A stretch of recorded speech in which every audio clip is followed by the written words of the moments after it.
Specific action भरपूर है। लगातार हम एक सेक्टर टर्निंग भी होते हुए देख रहे हैं, तो समझते हैं कि हमारे एक्सपर्ट्स के रडार पे कौन से काउंटर्स हैं। संतोष, गुड मॉर्निंग। आपसे समझ चाहेंगे कि आज के लिए कौन से कॉल्स हैं आपके, और पहले का भी कोई अपडेट है तो वो भी शेयर कीजिएगा। Yes, first of all good morning everyone. So पहले के अपडेट्स में तो मैं ग्रेनुअल्स की अपडेट देना चाहूंगा। हमने बजट वाले दिन भी दिया था, बजट के अगले दिन भी दिया था। मैंने कहा था कि ये थीम पे नजर रखिएगा, अगले 2-3 महीने यहाँ बड़ा पैसा बन सकता है, सीडीएमओ थीम आउट परफॉर्म कर सकती है। मुझे लगता है इस स्टॉक को अभी भी होल्ड रखना चाहिए। यहाँ से मुझे 20-25% की अपसाइड लगती है आने वाले 6 महीनों में। तो जो पोजिशनल ट्रेडर्स है वो होल्ड रखे, जिसने ट्रेडिंग के लिए लिया है तो बुक कर सकते हैं। आज के लिए मेरा जो पहला कॉल है वो है रेडिको खेतान। इस स्पेस में भी काफी अच्छा मोमेंटम के अच्छे नंबर आते दिखे, यूबीएल के भी नंबर अच्छे आ रहे हैं। और इस स्टॉक की भी बात करें तो एक कंसोलिडेशन से बाहर आने के लिए तैयार है। इंपॉर्टेंट मूविंग एवरेजेस के आसपास पर खरीदार करना चाहिए। 1850 का इमीडिएट टारगेट रहेगा, 1700 का स्टॉप लॉस रहेगा। एक थीम और है जो मुझे लगता है कि आने वाले 1-2 महीनों में आउट परफॉर्म कर सकती है, वो रहेगा ऑयल एंड गैस स्पेस। तो ये स्पेस वैसे इस महीने भी हमने काफी अच्छा मोमेंटम देखा। ओएनजीसी में तो 10 साल का ब्रेकआउट है। तो पहला स्टॉक ओएनजीसी रहेगा। इसने ब्रेकआउट दिया था, फिर एक पुल बैक दिया, पुल बैक के बाद वापस से ये अपना हाई छू रहा है। अच्छे रोल ओवर्स देखने को मिल रहे हैं, अच्छे लॉन्ग बिल्डअप्स देखने को मिल रहे हैं। यहाँ 345 का आज का टारगेट रहेगा, 330 का स्टॉप लॉस रहेगा। और मैं इस सीरीज के लिए जो मेरा टॉप पिक है, कॉल ऑफ द सीरीज बोलो तो हिंद पेट्रो है। मुझे लगता है ओएमसीज में भी अच्छा मोमेंटम है। कल इसमें एक इन्वर्स अच्छे वॉल्यूम के साथ ब्रेकआउट आया है, अच्छे लॉन्ग बिल्डअप्स होते दिखे हैं। तो यहाँ पर खरीदारी करना चाहिए। इस सीरीज के लिए मेरा पहला टारगेट रहेगा 425 का, स्टॉप लॉस रहेगा 360 का।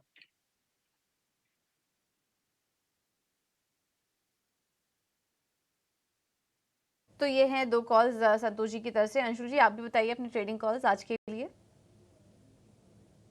ये पूजा जी, पहले एचडीएफसी लाइफ बाय किया था, उसका कल के सेशन में टारगेट अचीव हुआ था, लेकिन काउंटर में अभी भी रिन्यूड स्ट्रेंथ दिख रही है और अपमूव इंटैक्ट दिख रहा है। 79 डेज का स्ट्रक्चर ब्रेकआउट है कपन हैंडल का। तो इस स्टॉक में करंट मार्केट प्राइस से बाय करके चलना चाहिए 680 681 की जोन में। नीचे स्टॉप लॉस 670 का रिवाइज करना चाहिए और ऊपर में रेजिस्टेंस है 695 पे, तो उसको इमीडिएट टारगेट लेके चलना चाहिए। बट ओवरऑल जो ब्रेकआउट आया है उसका टारगेट 720 722 निकल के आ रहा है। दूसरा स्टॉक है पीएनबी। काफी दिन से कंसोलिडेट कर रहा है और बजट के दिन इसने हैमर दिया था, 2 दिन की इनसाइड बार है। लग रहा है कि अब ये fag end of the consolidation पे है, यहाँ से ब्रेकआउट बनना चाहिए। 117 रुपए पे इसको बाय करना चाहिए, 113 रुपए का स्टॉप लॉस रहेगा और 123 रुपए का इमीडिएट बेसिस पे टारगेट रहेगा। तो ये 2 बाय कॉल रहेंगे मेरी तरफ से।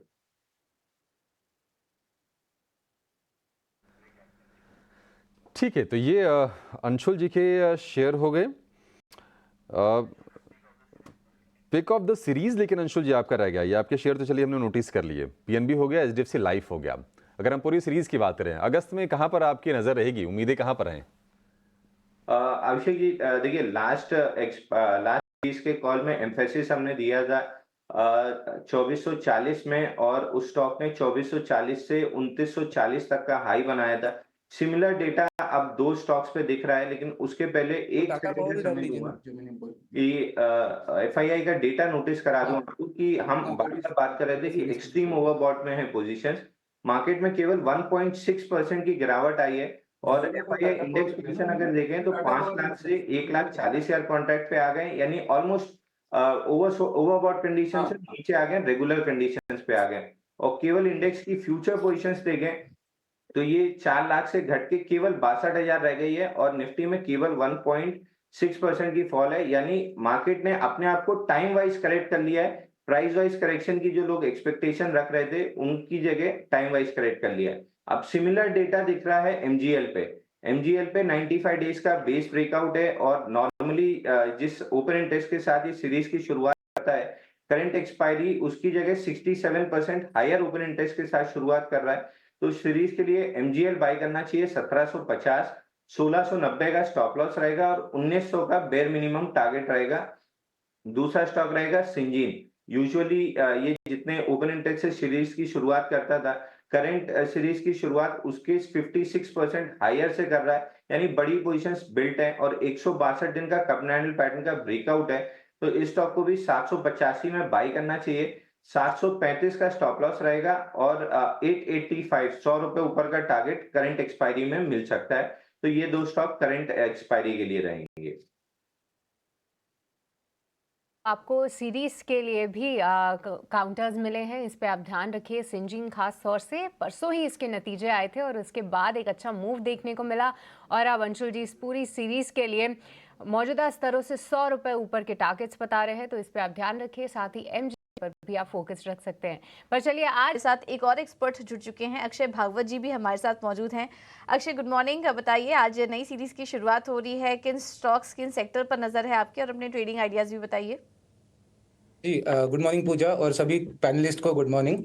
पहला रिकमेंडेशन है मेरा टाटा पावर। टाटा पावर का प्राइस स्ट्रक्चर देखेंगे तो मई महीने से 400-410 का एक बहुत ही स्ट्रांग सपोर्ट बेस बनता हुआ दिख रहा है। वही एरिया से बार बार स्टॉक 460 तक उछलता है, तो सिमिलर पैटर्न कंटिन्यू होने की एक्सपेक्टेशन है, जहां पे करंट रेट पे बाय करने की राय रखूंगा फॉर टारगेट ऑफ 447 और 461। स्टॉप लॉस ट्रेड में बनेगा 415 का।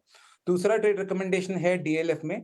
नतीजे आए हैं डीएलएफ के, मेरे हिसाब से जो इनिशियल रीडिंग है पॉजिटिव दिख रहे हैं। सपोर्ट एरिया में है, सिमिलर प्राइस स्ट्रक्चर है टाटा पावर जैसा, गए 2-3 महीने से बार बार 800 के लेवल से उछलता है, तो रिस्क रिवॉर्ड पे ऑफ बहुत ही बेहतरीन है करंट रेट से। तो डीएलएफ बाय करने की राय रखूंगा 841 और 862 टारगेट के लिए। स्टॉप लॉस ट्रेड में बनेगा 797 का।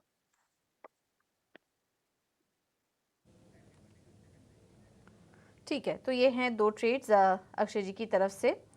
डीएलएफ अच्छा लग रहा है आज खरीदारी करने के लिहाज से, नतीजे भी आए हैं तो इस पर भी नज़र रखिए। और टाटा पावर 447 461 के लक्ष्य के लिए आप यहाँ पर तेज़ी करके चल सकते हैं। तो चलिए हमारे एक्सपर्ट्स की तरफ से सभी स्टॉक्स में एक एक रिकमेंडेशन हो चुकी है। लेकिन बाजार पर कुछ स्टॉक्स रिलेटेड चर्चा करें तो आज हम देखेंगे खबरों वाले शेयर्स में एयू स्मॉल फाइनेंस बैंक का स्टॉक भी फोकस में रह सकता है। नतीजे अनुमान के मुताबिक ही थे। कल बाजार के दौरान ही नतीजे आए, स्टॉक में काफ़ी फ्लैट कारोबार देखने को मिला। लेकिन आज क्या रणनीति होनी चाहिए खबरों के चलते, ये एक बार समझ लेते हैं, क्योंकि खबर ये भी आई है कि बोर्ड से यूनिवर्सल बैंक बनने के लिए भी मंजूरी मिल चुकी है। पॉजिटिव खबर है कंपनी के लिए। लेकिन कल हमने देखा बाजार बंद होने के बाद नतीजे आने के बाद 4% तक की गिरावट इस स्टॉक में देखने को मिली। Santosh ji, AU small finance bank में क्या करना चाहिए? नतीजों पर तो रिएक्शन मिला, लेकिन आज ये खबर भी आ गई है स्टॉक से रिलेटेड, तो क्या करना चाहिए जिन ट्रेडर्स के पास ऑलरेडी हैं? क्या किस तरीके से ट्रेड लें एयू स्मॉल फाइनेंस बैंक में? पूजा इसका स्ट्रक्चर वीक है, हालांकि मेरी नजर रहेगी 624 के लेवल पर, जो इसका 100 डे मूविंग एवरेज भी और प्रीवियस स्विंग लो भी है।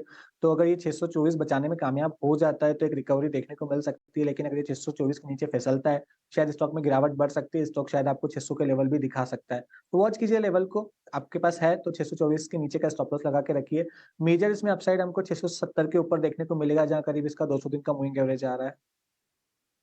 होल्ड करने की सलाह है 670 के ऊपर, इसमें बड़े अपसाइड की उम्मीद करनी चाहिए, यानी यहाँ से 40 रुपए और ऊपर। लेकिन अक्षय जी, आज नई सीरीज की शुरुआत हो रही है, अगस्त सीरीज की, बताइए नई सीरीज के लिए आपका शेयर कौन सा होगा? जी नई सीरीज के लिए अगस्त सीरीज में ओवरऑल जो डेरिवेटिव्स रोल ओवर की पोजीशनिंग है, प्राइस स्ट्रक्चर है, तो टाटा पावर जो मेरा ओपनिंग शो के लिए जो रिकमेंडेशन था, ये आप पूरे अगस्त सीरीज के लिए भी कंसिडर कर सकते हैं, क्योंकि यहाँ पे पावर सेक्टर जो है पूरा एक लाइमलाइट में है। यहाँ पे टाटा पावर का आप ओवरऑल स्ट्रक्चर देखें तो बेहतरीन एक्यूमुलेशन होने की संभावना दिख रही है मुझे। डिलीवरी वॉल्यूम्स भी धीरे धीरे 410 415 के स्तर पे इंप्रूव होते हुए दिख रहा है। रोलओवर्स भी डेरिवेटिव्स में अगस्त सीरीज के लिए काफी तगड़े हैं। तो यहाँ पे मैं मान रहा हूँ कि बहुत ही बढ़िया पिक रह सकता है। टाटा पावर एक आउट परफॉर्मर बन सकता है अगस्त सीरीज के लिए, और करंट रेट से रिस्क रिवॉर्ड भी बहुत ही फेवरेबल बनता हुआ दिख रहा है। तो टाटा पावर बाय करे। सेम रिकमेंडेशन रहेगा जो जैसे मैंने मॉर्निंग शो में दिया, 447 461, ये दो टारगेट के साथ आप वर्क कर सकते हैं। 460 के पास ब्रेकआउट है, वो भी चल गया तो 485 490 तक भी दिख सकता है। तो ओवरऑल बहुत ही स्ट्रांग प्राइस स्ट्रक्चर होने के चलते टाटा पावर अगस्त सीरीज के लिए बाय करने की राय रखूंगा मैं। तो ये मेरा सबसे बेहतरीन पिक रहेगा पूरे महीने के लिए। टाटा पावर 447 461, ये दो लेवल्स आपके लिए। 415 रुपए का स्टॉप लॉस अक्षय जी की तरफ से। तो